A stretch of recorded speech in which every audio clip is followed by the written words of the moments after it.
ஆரம்பிக்கலாமா? ஆட்டம் தொடங்கிருச்சு. 20 கட்சி கூட்டணி திமுக. 20 கட்சி கூட்டணின்னு சொல்லிக்கிட்டு இருக்கிற அந்த திராவிட முன்னேற்ற கழக கூட்டணியில ஒரு சீட்டுக்கும் 2 சீட்டுக்கும் சட்டையை கிழித்து கொண்டு 10 ரூபா ஒர்த்தான பில்டிங்கை 1000 ரூபா கொடுத்து வாங்குற முட்டாளை எங்கேயாவது பார்த்துருக்கீங்களா? 300 கோடி ரூபாய் ரகசியமாக பணபேரம் பேசப்பட்டிருக்கிறது தெரியுமா? 9 மணி நேரம் சிபிஎம்மோட மாநில குழு விவாதம் நடத்துக்குங்க. அதிகாரத்தில் பங்கு கேட்குறாங்கன்ற போது மேடையில் இவனுங்களெல்லாம் கட்டி சுமக்கிறதே இந்த ஸ்டைலில் பஞ்ச் டேலாக்லாம் பேசுவார். திமுக தாவேக, ஒன்னு டிவிகே, இன்னொன்னு DMK. Stalin is more dangerous than Karunanidhi என்று புகழப்பட்ட ஸ்டாலின் ஆளை காணா. ஆனா 20 கட்சி கூட்டணி தலைவர் என்று சொல்லக்கூடியவர் விழி பிதுங்கி கொண்டிருக்கிறார். ஆரம்பிக்கலாமா? ஆட்டம் தொடங்கிருச்சு. என்னோட பழைய வீடியோக்கள்லாம் பார்த்துருப்பீங்க. பழைய வீடியோக்கள்ன்ட்டு நான் சொல்கிறது இந்த தமிழகத்தை காப்போம்னு இப்போ ரீசெண்டாக போட்டுட்ருக்க வீடியோக்கள் கிடையாது. சவுக்கு மீடியாவில் பழைய வீடியோக்களை தேடி பாருங்கள், இருக்குது, எல்லா வீடியோக்களும் இருக்குது. எனக்கு நினைவு தெரிஞ்சு ஒரு 6 or 8 months, 8 மாதம் இருக்கும். கிட்டத்தட்ட ஒரு வருடமே இருக்கும் என்று சொல்லலாம். திமுக தோக்குது, திமுக தோக்குது, திமுக தோக்குதுன்னு நான் உறுதியாக சொல்லிக்கிட்டு இருந்தேன். என் சேனலில் என்னோட வேலை பார்த்த நிதிஷ், மாலதி, அதற்கு முன்பு இருந்த லியோ, இவர்கள் எல்லாம் கூட அப்படியே சந்தேகத்தோட மனசில் இருக்கிற விருப்பத்தை பொலிட்டிக்கல் தியரியாக பேசிகிட்டு இருக்கிறான் போல இருக்கு அப்படின்ட்டு நினச்சிருப்பாங்க அப்படின்ட்டு நான் நம்புகிறேன். என்கிட்ட சொன்னதில் சில ஷோவில் ஓப்பனாகவே சொல்லிட்டாங்க, சார் உங்கள் இஷ்டத்துக்கு பேசாதீங்க சார்லாம் சொல்லியிருக்காங்க. நான் திரு எடப்பாடி பழனிசாமி என்பவர் எப்படிப்பட்ட அரசியல்வாதி என்பதை அவருடைய செயல்பாடுகளெல்லாம் வச்சு தொடர்ந்து கவனிச்சுக்கிட்டு தான் நான், எனக்கு எடப்பாடி அவர்கள் கூட நேரடியாக அறிமுகம்லாம் கிடையாது, தனிப்பட்ட முறையிலையும் அறிமுகம் கிடையாது. உங்களைப் போலவே என்னைப் போலவே அரசியலை கூர்ந்து கவனிப்போம் என்ற முறையில் திரு பழனிசாமி அவர்கள் எப்படி ஒரு அரசியல்வாதியாக தன்னை தகவமைத்து கொண்டார்ன்றதை நான் தொடர்ந்து பார்த்து கொண்டு வருவதனால்தான் நான் உறுதியாக சொன்னேன், திமுக தோக்குது, அதிமுக கூட்டணி ஜெயிக்குது. இதை நான் சொல்லிக்கிட்டு இருந்தேன். நண்பர்களே, இப்படிலாம் நான் சொல்லிக்கிட்டு இருக்கும்போது எந்த மாதிரியான நிலைமை இருந்துச்சுன்னா, பிஜேபி, ஏடிஎம்கே இதை தவிர அந்த கூட்டணியில் ஆளே இல்லை, காற்று வாங்கின்னு இருக்குது. நான் இப்போ சொல்லும்போது எது திமுக தோற்றுறோம், ஏடிஎம்கே ஜெயிக்குது அப்படின்னு நான் சொல்லும்போது பார்த்தீங்கன்னா, அதிமுக ஒரு பக்கத்து இருக்கும், பிஜேபி ஒரு பக்கத்து இருக்கும், நயினார் ஒரு பக்கத்து பேசிகிட்டு இருப்பார், எடப்பாடி ஒரு பக்கம் பேசிகிட்டு இருப்பார். இவங்களை தவிர அங்கே ஆளே இல்லை. எடப்பாடி தமிழகத்தை மீட்போம், மக்களை காப்போம் அப்படின்ட்டு ஒரு பிரச்சார கூட்டத்தெல்லாம் பேசிட்டு நல்ல கூட்டணி அமையும், நல்ல கூட்டணி அமையும்னு சொல்லிகிட்டு இருப்பார். அவங்க கட்சிக்காரங்களே நம்மள நிறைய பேர் தலைவர் ஏதோ நம்ம நம்பிக்கைக்காக சொல்கிறார் போல இருக்குது அப்படின்லாம் நினச்சி கொண்டு இருந்தார்கள். இந்த பக்கம் என்ன நடக்குது அப்படின்ட்டு பார்த்தா 20 கட்சி கூட்டணி திமுக. உண்மையிலேயே அது மறுக்க முடியாத உண்மை தானே. அது கிட்டத்தட்ட 9 ஆண்டுகளை கடந்து ஒரே ஒரு கட்சி கூட அந்த கூட்டணியிலேருந்து வெளியில் போல. உறுதியாக அந்த கூட்டணி நின்றது, நிற்கிறது இது வரைக்கும்.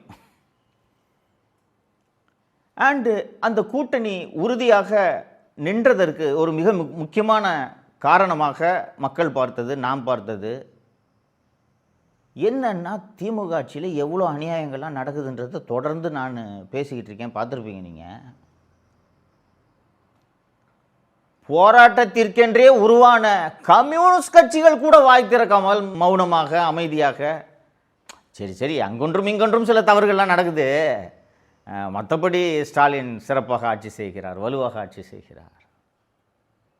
நடுவில் இது வேற ஒன்று சொன்னாங்க, Stalin is more dangerous than Karunanidhi. அதாவது அவங்க அப்பாவோட மிக திறமையான சாணக்கியரான் ஸ்டாலின் அவர்கள்.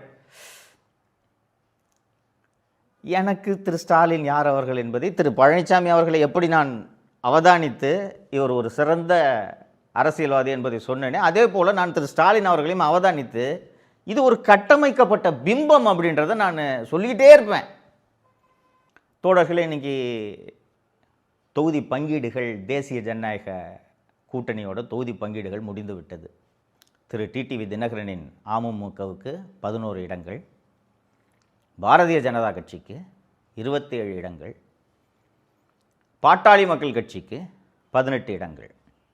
அண்டு அக்ரிமெண்ட் சைன் பண்ணி மத்திய அமைச்சர் திரு பியூஷ் கோயல் அவர்கள் வந்திருந்தார். டிடிவி, அன்புமணி உள்ளிட்ட தலைவர்கள் எல்லாம் அதிமுக தலைமை அலுவலகத்துக்கு போய் மகிழ்ச்சியோடு அந்த தொகுதி பங்கீட்டை வெளியிட்டார்கள். சரிங்களா?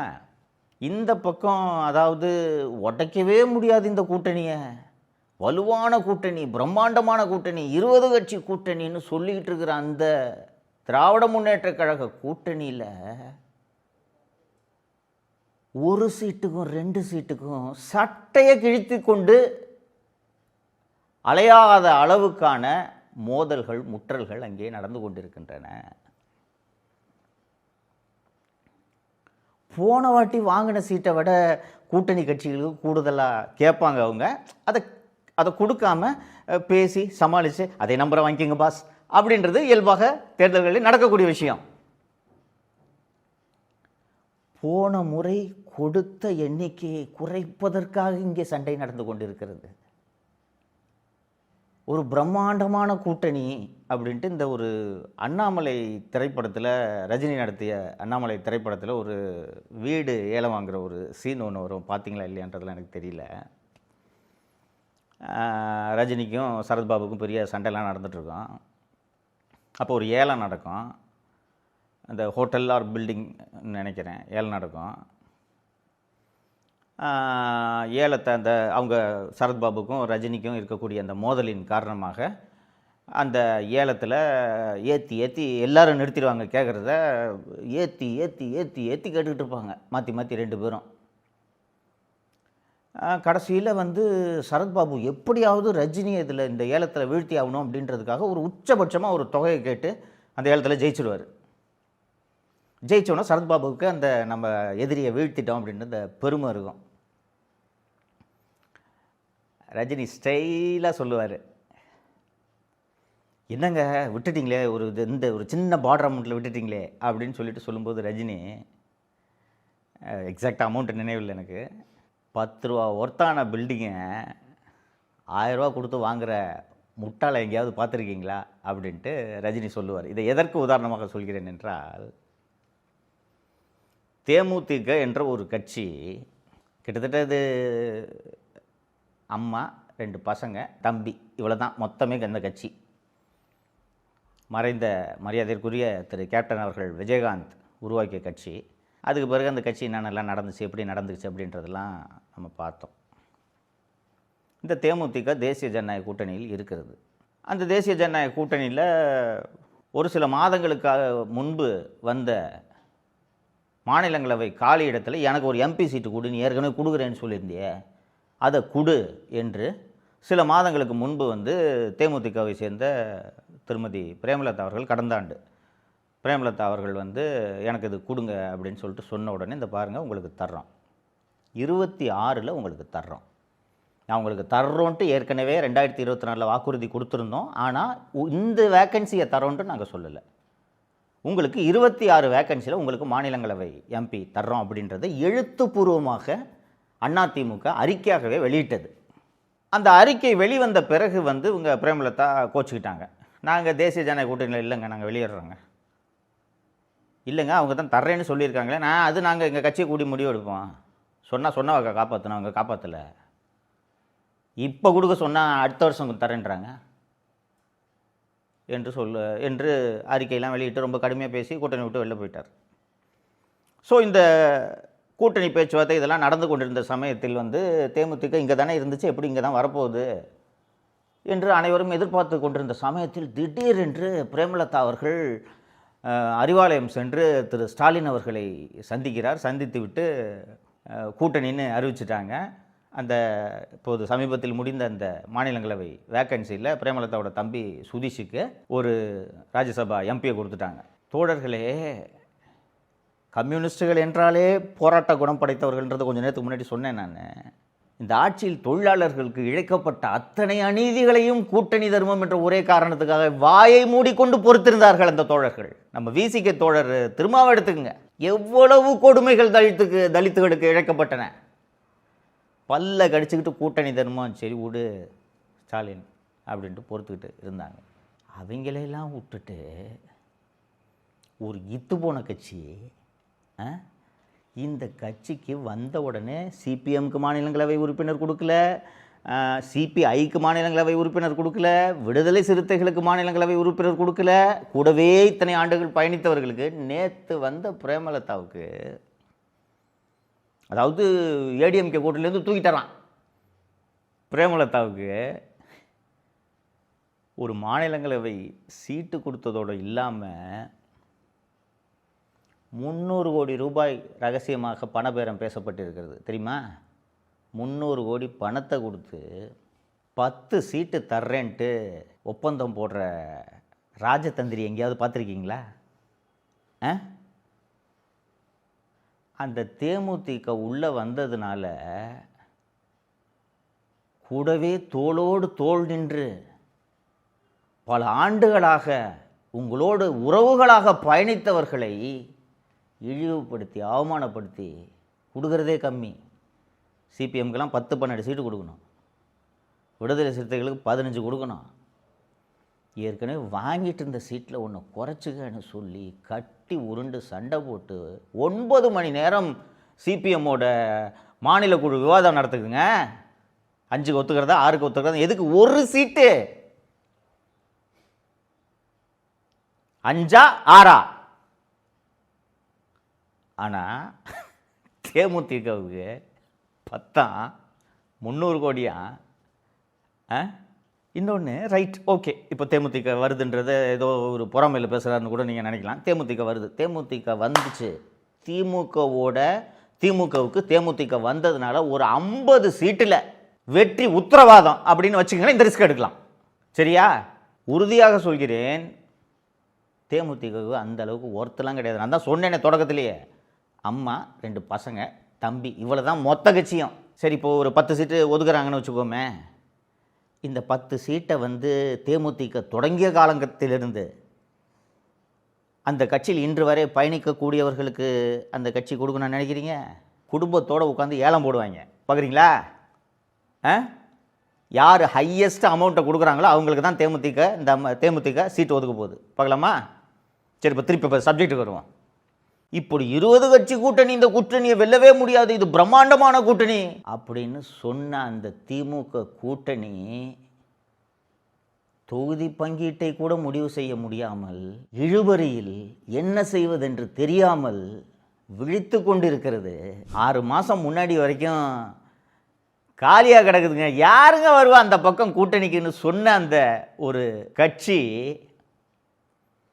மத்திய அமைச்சரை வரவைத்து, கூட்டணி கட்சி தலைவர்களை எல்லாம் வரவைத்து மிக மிக எளிமையாக அந்த தொகுதி பங்கீட்டை முடித்து அறிவிப்பு வெளிவந்தது, பார்த்திருப்பீர்கள். இப்போ சொல்லுங்கள் சார், யார் சார் ராஜதந்திரி? காங்கிரஸ் கட்சி ஒரு 150 வருஷ பழமையான கட்சி, முக்கியமான கட்சின்றதெல்லாம் மாற்றுக்கிறது இல்லை. ஆனால் அந்த கட்சிக்கு ஒரு மாபெரும் செல்வாக்கு இருக்கிறதா அப்படின்னு கேட்டிங்கன்னா, இன்னொன்று, அந்த கட்சி, ஒரு கட்சி கூட்டணிக்கு வருதுன்னா என்ன பலன் அதனால் அப்படின்றத யோசிக்கணும் இல்லையா? அதன் அடிப்படையில் தான் சீட்டு நம்பர் ஒதுக்கீடு எல்லாம் நடக்குது. காங்கிரஸ் கட்சியால் திமுகவுக்கு என்ன பலன்? ஒரு தேசிய கட்சி கூட இருக்குதுன்றதை தாண்டி காங்கிரஸ் கட்சியால் திமுகவுக்கு என்ன பலன்? எவ்வளோ அவமானப்படுத்தினீங்க. அதிகாரத்தில் பங்கு கேட்குறாங்கன்ற போது வெளிப்படையாகவே மதுரையை சேர்ந்த திமுக பிரமுகர் ஒருவர் மேடையில் இவனுங்களெல்லாம் கட்டி சுமக்கிறதே வேஸ்ட்டுங்க, இவனுங்களுக்கும் சேர்த்து நம்ம வேலை பார்க்க வேண்டியதாக இருக்குங்க, பணமும் நம்ம செலவு பண்ண வேண்டியதாக இருக்குங்க அப்படின்லாம் பேசுனாங்க இல்லைங்களா? அந்த கட்சியும் போராடி 28 சீட்டு அந்த கட்சிக்கு கொடுத்துருக்கீங்க. பிஜேபி என்ற கட்சி தேசிய கட்சி, நாட்டை தொடர்ந்து 3வது முறையாக ஆளக்கூடிய கட்சி, இன்றும் மத்தியில் ஆளும் கட்சி. அந்த கட்சிக்கு 27 இடங்கள் ஒதுக்கப்பட்டிருக்கிறது. ஆனால் நீங்கள் காங்கிரஸுக்கு 28 ஒதுக்கிட்டு நேற்று வந்த பிரேமலதாவுக்கு 10 தர்றேன்ட்டு வாக்குறுதியை அளித்து விட்டு மீதம் இருக்கக்கூடிய கூட்டணி கட்சிகளுக்கு எத்தனை இடங்களை கூட ஒதுக்குவது என்று தெரியாமல் விழிப்பிதுங்கி கொண்டிருக்கிறீர்களே. ஸ்டாலின் சாணக்கியரா, எடப்பாடி சாணக்கியரா? இப்போ 6 மாதம் முன்னாடி நான் அதிமுக ஜெயிக்கும்னு சொன்னேனே, இப்போ அதுக்கு திருப்பி போவோம். யார் ஜெயிப்பா? தேசிய ஜனநாயக கூட்டணி தொகுதி பங்கீட்டை அறிவித்த போதே பாதி தேர்தலில் அது வெற்றி பெற்று விட்டது. இதெல்லாம் நடக்கும் என்று நான் நம்பினேன்னா விருப்பம் இல்லை, அரசியல் புரிதலின் அடிப்படையில் நான் சொன்னேன். இந்த சண்டை நடக்கும், இந்த சிக்கல் நடக்கும்ன்றதை நான் எதிர்பார்த்தேன். திமுகவில் அவ்வளோ ஈஸி கிடையாது. திமுகவில் இருக்கக்கூடிய கூட்டணி கட்சிகள் எல்லா கட்சிகளுக்கும் திமுக ஜெயிச்சது நம்மளால தான்றது தெரியுமா தெரியாதா? நம்பிக்கை இருக்குமா இருக்காதா? இன்னொன்று, இந்த 5 ஆண்டு அவல ஆட்சியில் நீங்கள் பண்ண அநியாயத்துக்கெல்லாம் நாங்கள் முட்டு கொடுத்துருக்கோம், ஒரு 2 சீட்டை கூடியா அப்படின்ட்டு கேட்குறதுல என்ன தப்பு? அதனால் கண்டிப்பாக கேட்பாங்கன்றதை நான் எதிர்பார்த்தேன். அதே போல் நடக்கிறது போது இந்த பக்கம். அதாவது அலை இல்லை, காலி, தேரவே தேராது. அதுவும் இன்னொருத்தர், ஒரு சினிமா நடிகர் ஒருத்தர் இப்போ கட்சி ஆரம்பிச்சுட்டு சுற்றி நிற்கிறாரு. நான் தான் ஜெயிப்பேன்னு சொல்லலாம், அதில் ஒன்றும் எந்த தவறும் இல்லை. போட்டியே அவர் கட்சிக்கும் திமுகவுக்கும் மட்டும்தானா? இல்லை ஸ்டைலாக பஞ்ச் டயலாக்லாம் பேசுவார். திமுக தாவேக்க. அப்போ அந்த ஏடிஎம்கேன்னு ஒரு கட்சி இருக்குன்னா அது கட்சியே கிடையாதான் அவரை பொறுத்த வரைக்கும். அந்த கட்சி கூட்டணி பேசி முடித்து இன்னைக்கு பிரச்சாரத்தை தொடங்கிருச்சு. திமுக தாவேக்கன்னு பஞ்ச் டயலாக் பேசினவர் வேட்பாளருக்கு ஆளை தேடி நிற்கிறாருங்க. அவரை பற்றி இன்னும் நிறைய பின்னாடி பேசுகிறேன் நான். இப்போ திருப்பி இந்த திமுக கூட்டணிக்கு வருவோம். இப்போ யாருங்க அரசியல் தெரிந்தவர்? யார் ராஜதந்திரி? கிட்டத்தட்ட 20 நாளாக கட்டி உருண்டுட்ருக்கீங்க.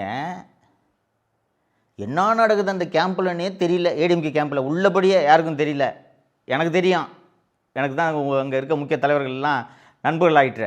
எனக்கு இது இப்படி தான் முடிய போகுதுன்ட்டு நான் எதிர்பார்த்து கொண்டிருந்தேன். ஆனால் பத்திரிகைகள் எழுதிச்சு பாருங்கள், எடப்பாடி டெல்லி சென்றார், கூட்டணி நடக்கவில்லை, 70 சீட்டுகள் கேட்கிறது பிஜேபி, கட்சியை அடமானம் வைத்து விட்டார், நடக்காது கூட்டணி, வரப்போது பிஜேபி ஆட்சி தான், கூட்டணி ஆட்சி தான், டிடிவி தினகரன் ஒரு நாளும் வரமாட்டார். ஒரு நாள் பொசுக்குன்னு கூப்பிட்டு, எப்பா மதியம் 12 மணிக்கு ப்ரெஸ் மீட்டுப்பா அப்படின்னு எம்ஜிஆர் மாளிகை எல்லாத்தையும் வர சொல்லி டக்குன்னு கூப்பிட்டு எல்லாம் முடிச்சுட்டு போய் சந்தோஷமாக சிரிச்சுக்கிட்டு ஜாலியாக பேட்டி கொடுக்குறாங்க. இரும்புக்கரம் கொண்டு தமிழகத்தை ஆளக்கூடிய Stalin is more dangerous than Karunanidhi என்று புகழப்பட்ட ஸ்டாலின் ஆளை காணா. இதுக்கு தான் ஆரம்பிக்கலாமான்னு சொன்னேன். ஆரம்பிச்சிருச்சா? இதுதான் அரசியல், குறிப்பாக இதுதான் தேர்தல் அரசியல். இந்த தேர்தல் அரசியல் என்பது ஒரு பெரிய கலை. என்ன, எல்லோருக்கும் எளிதாக அது கைவந்து விடாது. எடப்பாடி பழனிசாமி அவர்களுக்கு இது கைவந்திருக்கிறது என்று நான் நம்பியதால் தான் எடப்பாடி பழனிசாமி மீண்டும் வெல்வார் என்று நான் சொன்னேன். அவருக்கு இது கை வந்திருக்கிறது, கை வந்து விட்டது என்பதை கூட்டணி பங்கீடு, தொகுதி பங்கீட்டின் மூலம் அவர் நேற்று தெள்ளத் தெளிவாக முடிவு செய்திருக்கிறார், அறிவித்திருக்கிறார். இந்த தொகுதி பங்கீட்டின் மூலம் தெள்ளத் தெளிவாக அவர் இதை நிரூபித்திருக்கிறார். ஆனால் 20 கட்சி கூட்டணி தலைவர் என்று சொல்லக்கூடியவர் விழி பிதுங்கி கொண்டிருக்கிறார். இதனால்தான் இவருடைய ஆட்சி இப்படி மோசமாக 5 ஆண்டுகள் நடைபெற்றது என்பதை நீங்கள் கடந்த 5 ஆண்டு காலங்களில் நடந்தவற்றை பின்னோக்கி சென்று பார்த்தீர்கள் என்றால் உங்களுக்கு புரியும். ரைட்டுங்களா? தொடர்ந்து பேசுவோம். நிறைய விஷயங்களுக்கு ஜாலியாக இருக்குது. இன்னும் ஃப்ராங்காக சொல்கிறேனே, ஜாலியாக இருக்குது. எலெக்ஷன் ஆரம்பித்தாலே திருவிழா. அது அதனால தான் தேர்தல் திருவிழா என்று அதை அழைக்கிறார்கள். கொண்டாட்டம் அல்லவா திருவிழா என்றால்? கொண்டாடுவோம், தொடர்ந்து கொண்டாடுவோம். இன்னும் நிறைய பேசுகிறேன். நன்றி. தமிழகத்தை காப்போம்.